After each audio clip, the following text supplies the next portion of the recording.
નમસ્તે મિત્રો, તમારું સ્વાગત છે મનીષના એક નવા બ્લોગમાં. અત્યારે હું છું બુર્જ ખલીફા પાસે. તો મને થયું કે હું બ્લોગ બનાવું, બહુ દિવસ થયા બ્લોગ બનાવ્યો નહોતો. તો તમે જોઈ શકો છો હું આવ્યો છું દુબઈની શાન, જેનું નામ છે બુર્જ ખલીફા. અહીંયાનું તમે જોઈ શકો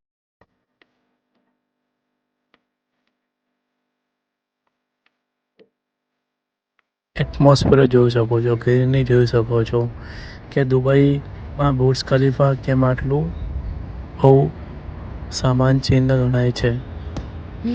એના વોકિંગ તમે જોઈ શકો છો. લોકો બુર્જ ખલીફા પાસેનો જો મોલ છે, દુબઈ મોલ, જે દુનિયાનો સૌથી મોટામાં મોલ ગણાવે છે, ત્યાં જઈ રહ્યા છે.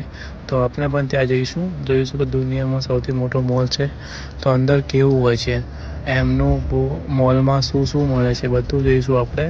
તો અમે જઈ રહ્યા છીએ મોલમાં, દુબઈ મોલમાં. તમે પણ મારી સાથે ચાલો. આ તમે થોડા ફાઉન્ટેન જુઓ, દુબઈના બુર્જ ખલીફાના ફોટો છે જે મેં બહારથી ફોટા પાડ્યા છે.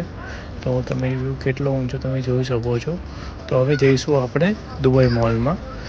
એનું અંદર જતાં જ લાગે છે કંઈક અલગ જ છે. આ 2-3 કિલોમીટરમાં ફેલાયેલો સૌથી મોટો મોલ છે. અહીંયા દેશ વિદેશથી લોકો આવે છે અને અહીંયા હર કન્ટ્રીની બધી જ પ્રોડક્ટ મળે છે.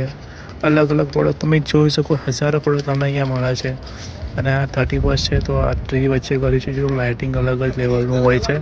રાતે તો આનું લાઇટિંગ અલગ, મોલનું લાઇટિંગ અલગ જ લેવલનું હોય છે. અમે જ્યારે દુબઈ મોલમાં ખરીદી શોપિંગ કરી પછી બહાર આવ્યા ને, તો એનું લાઇટિંગ, એટમોસ્ફિયર ગજબ લેવલનું. એના પરફોર્મન્સ એટલા પ્રખ્યાત છે, પૂછો મત. લોકો અહીંયા અત્યારે શોપિંગ કરી રહ્યા છે. તો પછી અમે શોપિંગ કરીને હવે જઈ રહ્યા છે મેટ્રોમાંથી ઘરે. તો તમને મનીષ બ્લોગ કેવો લાગ્યો, ચેનલ સબસ્ક્રાઈબ કરવાનું ભૂલતા નહીં. મળીએ છીએ નવા બ્લોગમાં. જય માતાજી.